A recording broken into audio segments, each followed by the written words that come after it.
திருக்குறள் கதைகள் கதை எண் 308. ஒரு கைதியின் டைரி.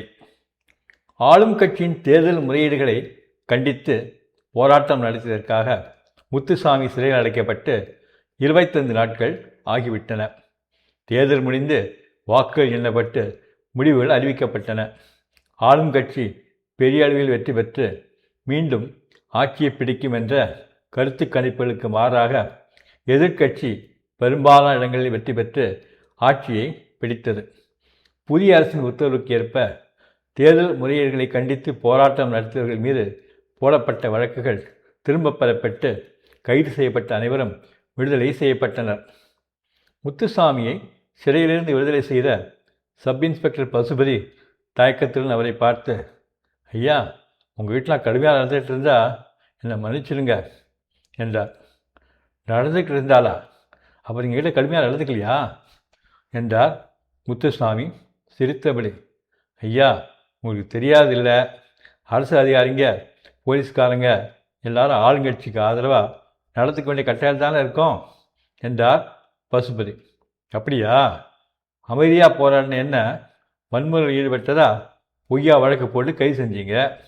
என் வயசுக்கு கூட மரியாதை கொடுக்காம என்னை வாடா பாடான்னு பேசுனதோட இல்லாமல் தகாத வார்த்தைகளால் திட்டினீங்க. தினம் சிறைக்குள்ளே வந்து என்னை மிருகத்தனமாக அழைச்சிட்டு போனீங்க.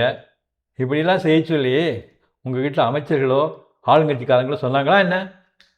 சார், 1-2 நாள் ஏதோ கோபத்தை உங்களை அடிச்சிருக்கலாம். 1-2 நாளா? இருங்க என்ற முத்துசாமி தன் ஜிப்பா பையில் கைவிட்டு ஒரு நோட்டை எடுத்தார். என்னை பார்க்க வந்த மனைவி கிட்ட ஒரு நோட்டும் பேனாவும் கொண்டு வர சொன்னேன். அவளும் கொண்டு வந்து கொடுத்தா. நீங்கள் இதுக்கு ஆட்சேபனை சொல்லலை, அதுக்கு நான் உங்களுக்கு நன்றி சொல்லணும். என்னை கைது செஞ்ச நாள்லேருந்து தினமும் நடந்ததை விவரமாக அந்த நோட்டில் எழுதி வச்சுருக்கேன். ஒவ்வொரு நாளும் நீங்கள் எவ்வளோ நேரம் அடிச்சிங்க, என்னென்ன வார்த்தைகள்லாம் சொல்லி திட்டினீங்கன்னு எல்லாத்தையும் தேதி நேரம் போட்டு எழுதி வச்சுருக்கேன் என்றார் முத்துசாமி. சார், இப்போ எங்கள் கட்சி ஆட்சிக்கு வந்திருக்கு. இந்த டைரியை என் கட்சிக்காரங்க யார் மூலமாவது முதல்வருக்கு என்னால் அனுப்பி வைக்க முடியும்.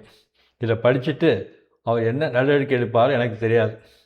இல்லாட்டா ஏதாவது ஒரு பத்திரிகை அனுப்பினா கூட ஒரு கைதியின் டைரின்னு தொடராக வெளியிடுவாங்க. வேண்டாம் சார், நான் செஞ்சது தப்பு தான். ஆனால் நான் யாருக்கும் அனுப்ப போகிறதில்ல.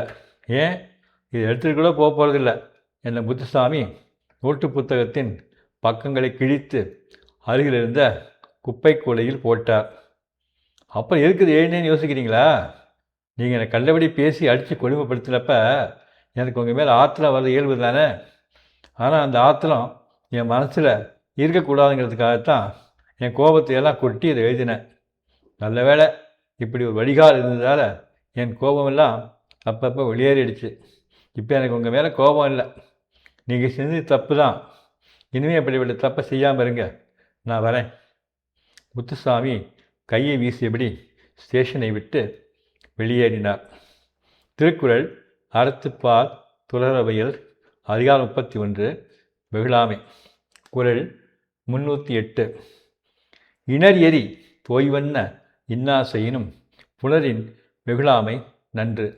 பொருள்: நெருப்பில் வாட்டி எடுப்பது போல் வேதனை தரும் அளவுக்கு ஒரு நமக்கு துன்பம் விளைத்தாலும் அவர் மீது கோபப்படாமல் இருப்பது நமக்கு கைகூடுமானால் அது மிக நன்று. இந்த கதை உங்களுக்கு பிடித்திருந்தால் இதை நீங்கள் லைக் பண்ணுங்கள், ஷேர் பண்ணுங்கள், இந்த சேனலுக்கு சப்ஸ்கிரைப் பண்ணுங்கள். மீண்டும் இன்னொரு கதையில் உங்களை சந்திக்கிறேன். நன்றி, வணக்கம்.